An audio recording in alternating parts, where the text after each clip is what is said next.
Bienvenidos a Milenarios On. En el episodio de hoy, nos sumergimos en la vida y obra de uno de los pintores más enigmáticos y fascinantes de la historia del arte, Hieronymus van Eycken, universalmente conocido como El Bosco. Un apodo que evoca su lugar de residencia es Hertogenbosch, el bosque del duque. Prepárense para un viaje a un mundo de simbolismo, moralidad y misterio. El Bosco es, sin duda, uno de los gigantes más insondables de nuestra era. Su obra, siempre enigmática, ha generado un sinfín de interpretaciones a lo largo de los siglos. Se le ha querido ver como un precursor del surrealismo, por esa manera tan onírica e irónica de representar el mundo, aunque siempre con una visible y profunda carga moral. La escasez de información concreta sobre su vida, unida a la singularidad de su pintura, no ha hecho más que acrecentar su leyenda. Pero, ¿quién era realmente este hombre? Hieronymus van Eycken, o Jeroen van Eycken, nació alrededor de 1450 en ’s-Hertogenbosch, en el seno de una familia de pintores. Su abuelo, Jan van Eycken, originario posiblemente de Aquisgrán, se estableció allí, y tanto su padre, Antonius, como sus hermanos mayores, Goesen y Jan, siguieron el oficio familiar. La primera mención documental que tenemos de él data de 1474, actuando junto a su padre, lo que sugiere que se formó en el taller paterno. Un dato crucial en su biografía es su matrimonio, alrededor de 1481, con Aleid van de Merwede. Aleid pertenecía a una familia acomodada, con propiedades, y la pareja vivió en la casa de ella, conocida como Inden Salvatoer. No tuvieron descendencia, pero las rentas de Aleid permitieron al Bosco llevar una vida desahogada y muy posiblemente le otorgaron una considerable libertad artística, lejos de las presiones de los encargos constantes para subsistir. Entre 1480 y 687, el Bosco ingresó como miembro jurado en la Ilustre Hermandad de Nuestra Señora, una influyente institución dedicada al culto a la Virgen. Participó activamente en sus banquetes, incluido el famoso Banquete del Cisne, e incluso organizó algunos en su propia casa. Los documentos de esta cofradía, de hecho, son una de las principales fuentes de información que poseemos sobre su vida. El final de sus días llegó a principios de agosto de 1516, posiblemente a causa de una epidemia de cólera que azotó la región. Su funeral se celebró el 9 de agosto de ese año en la capilla de la cofradía, en la iglesia de San Juan. Aunque el año de su muerte está bien documentado, a día de hoy, el lugar exacto de su sepultura sigue siendo un misterio. Como tantos otros aspectos de su vida, las lagunas documentales son una constante. No hay pruebas de que saliera de ese Hertogenbosch, aunque se ha especulado con un posible viaje a Venecia en torno a 1500, sin que haya nada que lo confirme. A pesar de la extrañeza de sus creaciones, se le considera un hombre pío, profundamente integrado en la sociedad holandesa de su tiempo. Un alma, quizás solitaria, y un pintor cuyo estilo, prácticamente, empieza y acaba con él, sin continuadores que pudieran igualar su singular visión. Realmente, lo que sabemos con certeza de su biografía es muy poco, casi nada.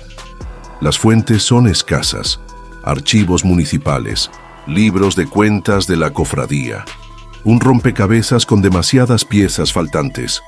Pasemos a su estilo y técnica, tan distintivos. El Bosco fue un creador de imágenes extrañas, a menudo cómicas, y de escenas verdaderamente descabelladas. Utilizaba elementos burlescos y jocosos, con una minuciosidad y una inventiva que asombran. Pero, como decíamos, su obra siempre destila una visible carga moral, asentada en la doctrina tradicional de la Iglesia Católica, amonestando al espectador contra los pecados y ofreciendo, a su vez, promesas de redención. Si bien se inscribe en la tradición flamenca, lo hace de una manera ambigua, apartándose sutilmente de sus contemporáneos tanto en la imaginería como en la técnica.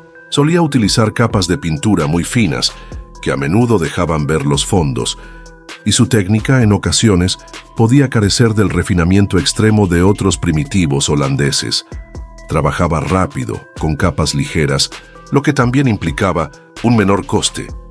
Dibujaba directamente a pincel sobre una preparación blanca, usando trazos precisos y un pincel fino para los detalles más intrincados. Los estudios con reflectografía infrarroja han revelado un dibujo subyacente, a veces esquemático, a veces más acabado. ¿De dónde surgían estas imágenes? Se han señalado fuentes en grabados y en las llamadas drolleries. Esas figuras, grotescas y fantásticas, que decoraban los márgenes de los manuscritos medievales, para muchos de sus detalles.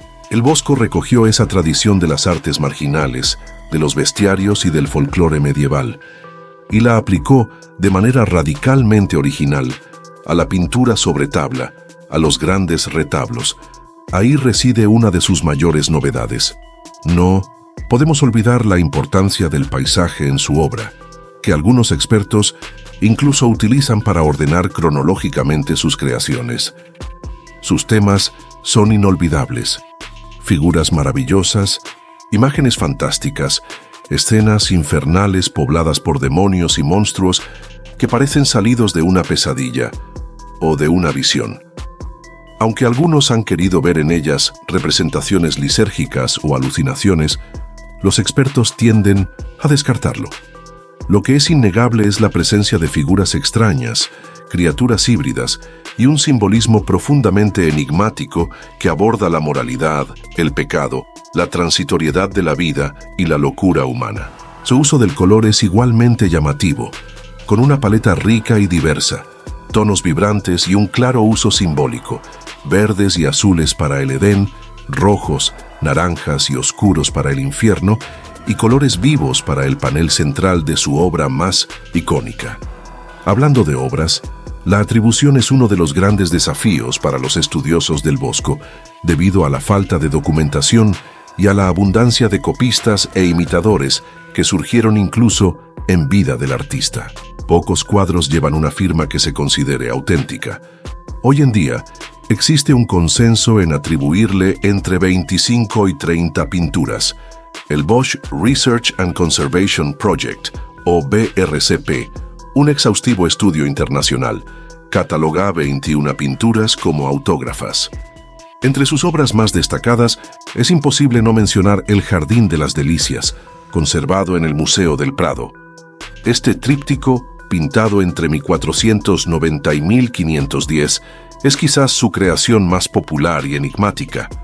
Un universo que se despliega ante nuestros ojos: el paraíso a la izquierda, un mundo exuberante y simbólico en el panel central y un aterrador infierno musical a la derecha.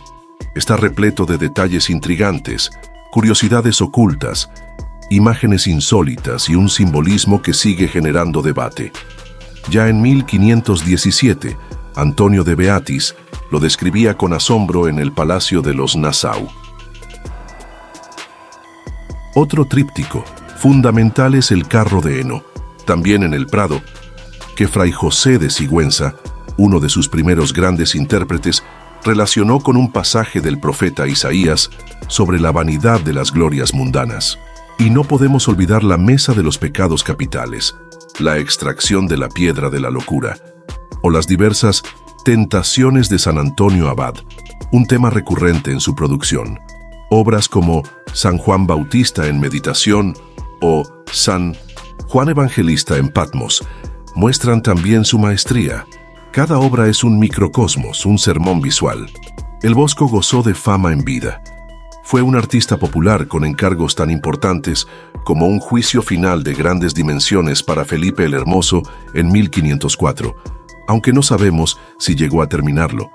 Ya entonces era famoso como inventor de figuras maravillosas y fantásticas. Sin embargo, esta misma popularidad atrajo a imitadores y falsificadores, criticados ya en el siglo XVI por Felipe de Guevara por su falta de prudencia y decoro. Precisamente, Felipe de Guevara, en sus Comentarios de la Pintura, de hacia 1560, defendió al Bosco de quienes lo consideraban un mero inventor de monstruos, señalando que sus criaturas infernales tenían un propósito moral. Unos años más tarde, en 1605, Fray José de Sigüenza, en su Historia de la Orden de San Jerónimo, profundizó en esta idea, alabando la singularidad del Bosco y afirmando que pintaba al hombre cual es dentro. Sigüenza fue el primero en ofrecer una interpretación detallada de El Jardín de las Delicias, considerándolo una representación de la variedad del mundo y su fugacidad. Su visión consolidó la imagen del Bosco como un moralista religioso y satírico. En España, Felipe II se convirtió en uno de sus primeros y más insignes coleccionistas, reuniendo un importante número de sus obras, muchas de las cuales hoy forman el núcleo de la colección del Museo del Prado. También tuvo presencia en Italia y Portugal. Con el tiempo, y especialmente durante el Barroco, su figura a veces se simplificó, recordándosele principalmente como pintor de escenas infernales y monstruos, a menudo en contextos cómicos o incluso críticos, como sugieren algunas citas de Quevedo. El interés por el Bosco se reactivó con fuerza a finales del siglo XIX. El siglo XX trajo consigo interpretaciones influidas por la psicología, el psicoanálisis y el surrealismo, buscando símbolos ocultos, alquímicos o heréticos. Algunas tesis, como las de Wilhelm Franger que lo vinculaban a sectas heréticas, hoy se consideran extravagantes. Los estudios más recientes, prestando gran atención a los escasos documentos y al contexto histórico, tienden a reafirmar la visión de El Bosco como un moralista profundamente cristiano, aunque con una capacidad satírica y una imaginación desbordantes. Muchas gracias por escucharnos en Milenarios Son. Si te ha gustado este viaje a través de los enigmas de El Bosco, suscríbete a nuestro podcast en tu plataforma preferida. Te esperamos en la próxima entrega para seguir explorando los grandes misterios de la historia y el arte.